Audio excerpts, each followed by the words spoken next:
接下来呢，我们要来做作品的一个介绍哦。我们选出来四篇作品。其实，接主头也篇也个迄书哦，迄也短篇小说是1994年的时间出版的哦。第三农场呢，迄也长篇的小说，同心之分迄短篇小说，伊迄中篇小说，伊迄伊也最后期的一个作品哦。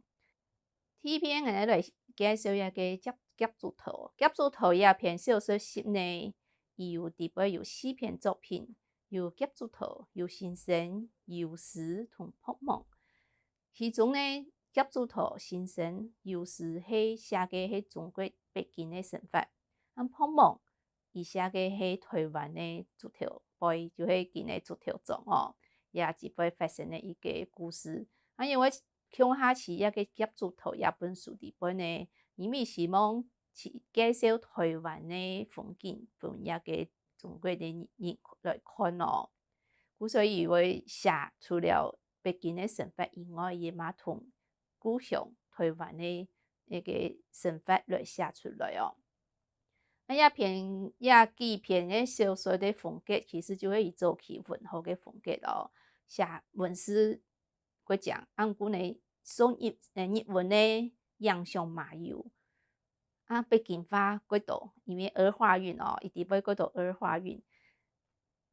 過度一個批判性的一個文字哦，尤其像一個夾竹頭，批判一個人喺度暗差的地方，像狗的，像蟲的，伊個唔怕嘅，人哋佢見人像野草樣的，唔會死嚇。對一個台灣來嘅一個主角來講，嗬，硬惡嘅會學迄個家人細人的冇東西食的。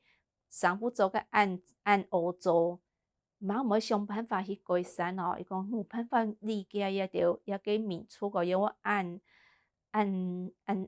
歐做要按樣講啊，就係講啊，唔佇送經，唔佇改善哦。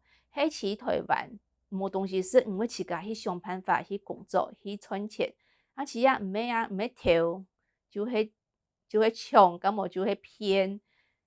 伊講要點人用安尼嘛可以生活下來哦。有個開工誒，唔會自家去想辦法賺哦，就等於流風、流雨、流血，嘛唔怕冇風吹來凍啊，或是嘛唔怕。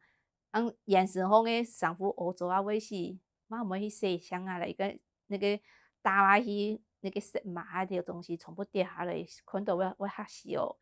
有那有錢人會偷誰家誒？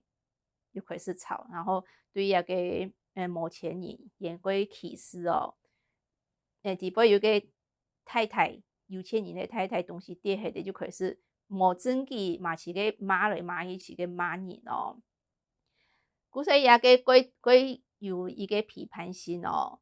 泡沫呢，這次也底部個提拍的一下個喺台灣的一個故事哦，是也底部嘛批判的一個當時傳統的一個家庭哦，就係講某爺太爺阿爸唔盼得伊嫁出去，因為伊係嫁出去的，無人來推天數。某爺像伊也不娘樣的，要推總是總啊切好，推照顧啊好。所以某爺做唔得結婚。過呢就按呢，因為按呢，也某爺個年紀就進來進來。好伊個人呢想愛討伊，伊阿爸想來想去又唔盼得，又無愛陪伊某爺結婚，結果愛伊個人又不點呢，因為本人講閒話哦，本人拒絕，一個細佬就不點呢吼，就也嘛係一個悲劇的一個結束個。